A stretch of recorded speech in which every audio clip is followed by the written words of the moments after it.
Vamos a Dios, que su informe habla de tantas mujeres quebradas y oprimidas. Y le diré que en efecto, nosotros las mujeres nos hemos sentido ofendidas. Y que en verdad el pueblo se ha sentido indignado.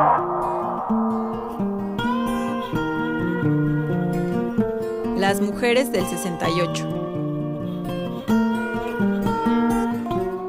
Pienso que la parte fisiológica, literalmente, del movimiento, la damos las mujeres en gran medida.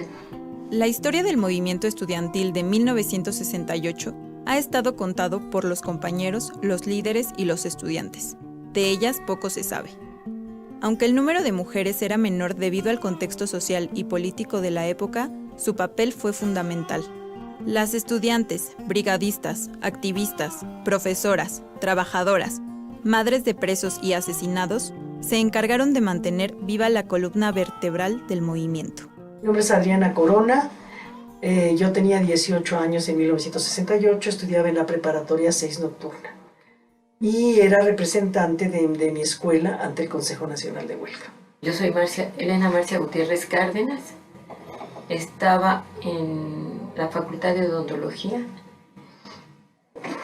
Mi participación empieza 2 meses antes, pero no en el movimiento, sino en un movimiento de la misma escuela. Iban a correr un grupo de profesores que considerábamos que eran de buena calidad. De repente nos agarra como a las 2 semanas o a la semana y media el movimiento. Llegan compañeros de ciencias, hacen una asamblea y salgo como representante. A partir de ese momento, Marcia y Adriana, igual que muchas mujeres participantes del movimiento, iniciaron un largo proceso de transformación de su lugar en la sociedad. Se enfrentaron a un régimen autoritario y a una sociedad machista.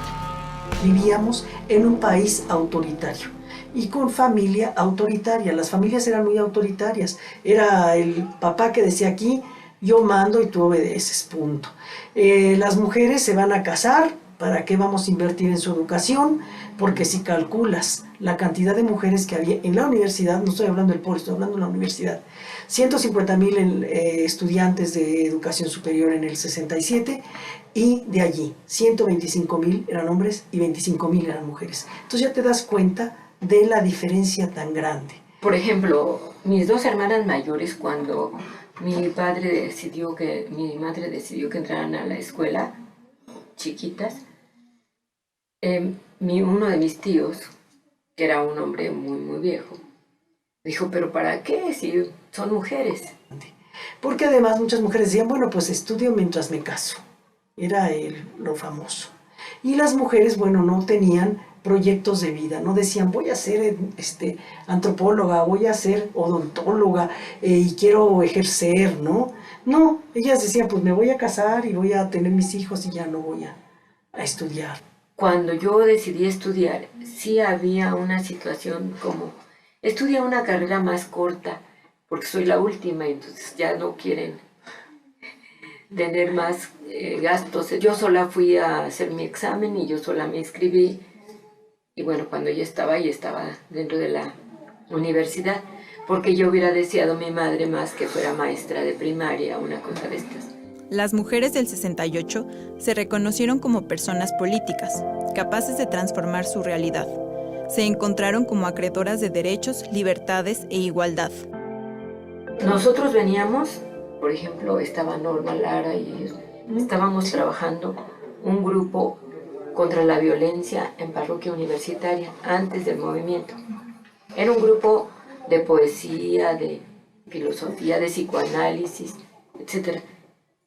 Y ahí estábamos discutiendo la violencia y obviamente el movimiento de Francia. Y por ejemplo, una de las características interesantes, me acuerdo, del movimiento francés, es que ellos empezaron, ¿verdad?, en André y estas cosas, peleando que por derecho a los cuartos mixtos, por derecho a la participación en la política. Este derecho al cuerpo, este derecho a la libertad, incluso empieza el movimiento francés con esto, ¿no? Ahora nosotros de alguna manera estábamos cuestionando incluso todo lo que es la iglesia y todas las cosas que te obligan. Tú no tienes como la conciencia social ni la conciencia histórica tan clara como en el movimiento. Entonces el movimiento te mete a eso. Hay una politización en todo el movimiento muy importante. Es un movimiento libertario, eso es algo fundamental, que es libertario para todos. Las estudiantes, activistas, profesoras y ciudadanas se levantaron no solo contra el autoritarismo del gobierno, también el de la familia, y contra las mismas relaciones y roles que existían entre hombres y mujeres. Paco Ignacio Taibo II bien lo escribió: ser mujer en el 68 no era mala cosa, era para miles de compañeras la oportunidad de ser igual. El 68 era previo al feminismo, era violentamente igualitario. Vas a tener una serie de mujeres un tanto sui generis que rompen y que quieren ser mujeres para sí mismas. Y aquí están, ¿no? Están las mujeres y participan de lleno. Hay quienes te cuentan de cómo las muchachas se disfrazaban de fiesta, vestido largo, tacones, para escaparse de su casa. Es que voy de fiesta, para escaparse de su casa, ¿sí? Otras podían hablar con sus padres, discutir, explicarles, ¿sí?, qué estaba sucediendo. Cuando hay un movimiento así, se trastoca todos los roles de género. Se trastoca porque entonces te permite, como por ejemplo la Revolución Mexicana o como por ejemplo estas cosas, te permiten hacer cosas que a lo mejor no hubieras creído que ibas a hacer, ¿sí? Y entonces, bueno, las mujeres, mira, de mi preparatoria, se subían a los camiones con la Constitución y explicaban, mujeres que no habían hablado nunca, chavitas de 16 a 18 años, ¿sí? Y tú las oías y decías, uy, te daba un orgullo. Por ejemplo, en el Politécnico, Mirto quedó como representante porque era la única mujer en la Wilfrido Massieu. Y porque se impuso porque dijo, yo no voy a hacer café. Dependiendo de la composición, nosotros participábamos porque odontología sí teníamos como más o menos un 60% de hombres, pero ya éramos un porcentaje significativo de mujeres. Entonces había cierta congruencia en que yo quedara. Por ejemplo, sin embargo, la TITA queda en un mundo bastante de hombres. Y de periodistas. Era la representante de derecho. Dice ella, bueno, mira, desafortunadamente ella ya murió, pero hay una declaración muy, yo digo, es muy bonita porque, bueno, a pesar de cómo era la Tita, que era una mujer grandota, gorda, fuerte, ella ya venía del magisterio, de las luchas magisteriales, y no era muy política en el sentido de tener formación política, pero sí era una mujer muy participativa y mandona, y ordenaba callar y se callaban. Pese a que la cantidad de mujeres en la organización estudiantil era menor, ya que solo el 8% integraba el Consejo Nacional de Huelga, el papel de las mujeres en la columna vertebral del movimiento a través de las brigadas fue fundamental. Brigadas eran como la columna vertebral a través de la cual se organizó el movimiento. ¿Por qué? Porque número uno, había que romper el cerco informativo. Los periódicos no decían nada, o decían lo que les daba la gana o lo que ordenaba el gobierno, ¿sí? Y entonces, bueno, eso es por un lado, y por otro, teníamos que tener dinero porque lo que sí nos aceptaban los periódicos eran inserciones pagadas. Había que botear, ¿sí? Había que pintar camiones, que era parte de lo mismo, mandar en frases muy cortas nuestro pliego petitorio. Finalmente servían de informantes así, globales, como si fuera red social, pero andábamos en toda la ciudad. La brigada, como dice, tenía diferentes funciones, pero la más importante era la información. Hubo momentos en el consejo que nos pusimos metas. Yo me acuerdo la meta del 1,000,000 de volantes que sacó Raúl, y que la mayor parte se hicieron en el Poli, pero ya acá ya también estaban haciendo bastante, sí. Y se logró un volanteo. Pensamos proporcionalmente en lo que éramos mucho, éramos la tercera parte de la población actual, entonces sí era mucho menos, y sí teníamos la posibilidad de una difusión que nos proponíamos, tenemos que sacar tantos volantes, tenemos que sacar tantas cosas. Tantas brigadas, tiene que amanecer pintada la ciudad. Y además, amanecía pintada. Esta parte de autogestión es en donde sí hay algunas brigadas que están ahí organizadas para tal y tal lugar, pero hay otras, sobre todo en mi escuela, que eran en la libre. Cada quien organizaba y se manifestaba como quería. Por ejemplo, yo nunca fui a hacer una pinta de un camión, pero sí existían esos. Claro. Pero la mayor parte eran como, yo por ejemplo, ir a los mítines relámpago me encantaba, ir a los mercados era una maravilla. Eso era una maravilla. La gente era sumamente generosa con nosotros, ¿eh? Yo empecé a decirle hasta a las gentes, bueno, ¿por qué no tenemos un tipo de país en donde todos sus hijos puedan estudiar como yo? Y toda la gente se impresionaba de que nosotros ya estábamos terminando la carrera y andábamos en este lío. Entonces la gente nos preguntaba, ¿y usted, señorita, está estudiando? Sí, claro que sí, estoy en quinto de carrera. Ah, qué bien. Y nos daban fruta, nos daban comida, nos apoyaban. Y yo al mismo tiempo empezaba a hacerme conciencia, ya no de lo teórico, ¿no?, de lo que pasaría en el movimiento francés, sino de lo que estaba acá abajo, en el mundo cotidiano de México. La represión en contra de las y los estudiantes fue aumentando conforme avanzó la organización. Cuando los militares atacaron el casco de Santo Tomás, las mujeres decidieron quedarse para defender su escuela. Viene la toma del casco. De esto poco se ha hablado, porque allí la gente del Politécnico dice, a nuestras escuelas no van a entrar, vamos a oponer resistencia.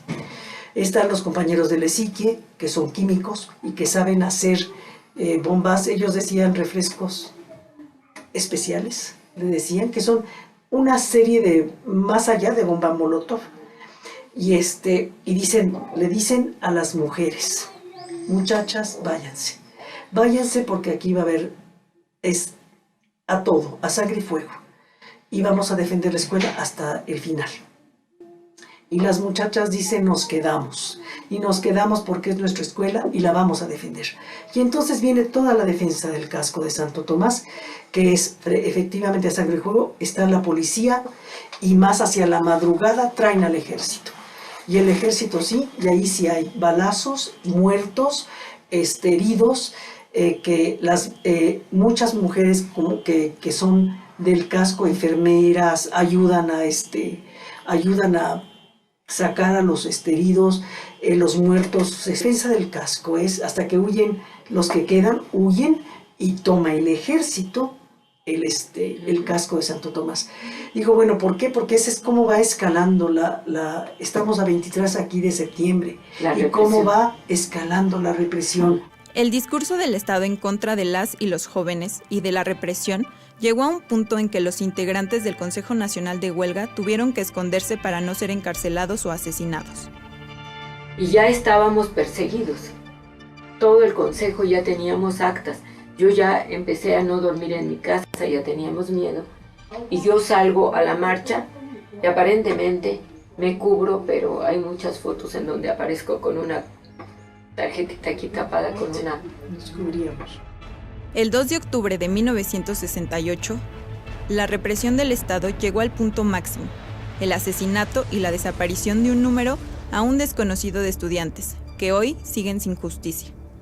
La parte más dura es el genocidio y además que no haya un deslinde de responsabilidades tan claro.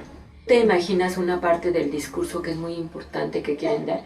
Que no eran cientos de muertos como quisimos nosotros decir, que eran solamente 58, creo que dice Joel o cualquier otro dentro del medio oficial, que no eran tantos muertos. A ver, no es que no sean tantos muertos que los que se hayan distinguido.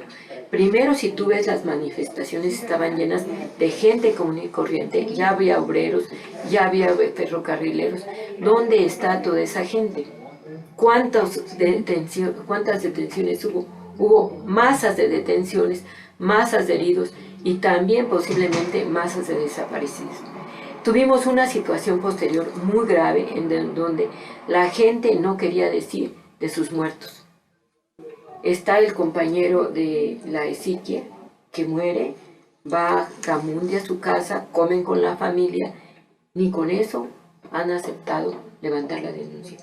Pero tú lo entiendes profundamente cuando ves que no hay un espacio de legalidad y de seguridad.